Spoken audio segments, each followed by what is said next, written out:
She asked me, am I cold? No, I'm nervous, actually. Hi, good morning, everyone. My name is Jeff Matsuoka, and I am the chairperson of the San Francisco Bay Area Day of Remembrance Committee. And we're, of course, one of the co-sponsors of this Vigil, along, of course, with the Japanese American Religious Federation in San Francisco, the Buena Vista United Methodist Church, and, of course, Students for Solidarity. We're all here today, and we're very happy to be here at this vigil this morning.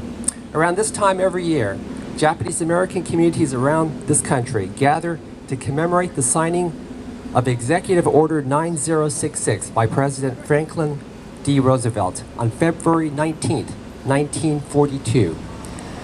EO 9066 resulted in the incarceration of over 120,000 persons of Japanese ancestry, 2/3 of whom were American citizens. They're incarcerated in government-run concentration camps far away, inland from their homes in the inland United States.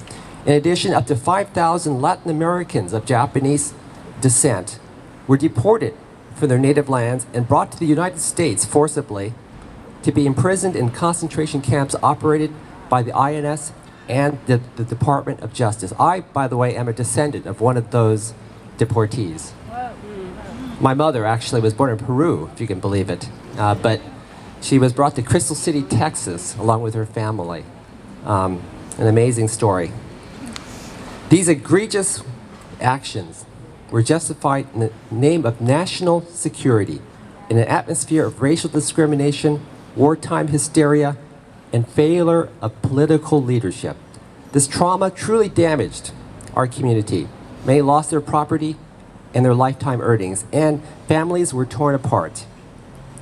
More pervasive, though, was the feeling that we had done something wrong somehow. So after the war, our grandparents and our parents rarely, if ever, talked about their incarceration experience. It was as if we had done something wrong, basically. So it was finally left to a new generation of young Japanese Americans to raise the consciousness in this country of this grave injustice to our community.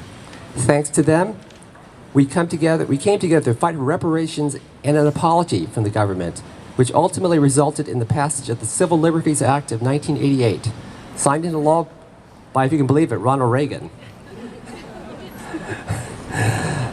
To go forward as a community, we realized that we had to remember our past.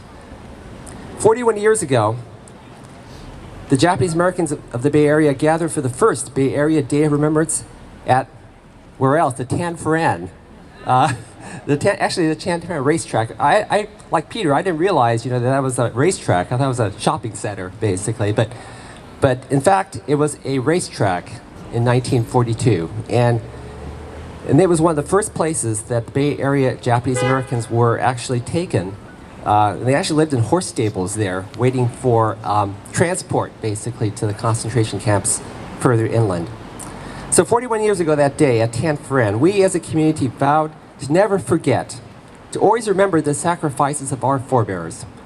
We also resolved that we would not stand by and watch the same injustices that befell our community be also visited upon others, noting that nobody stood with us in our hour of need. We had a few exceptional, certainly you're right, we had a few exceptional people, but unfortunately, that was the exception.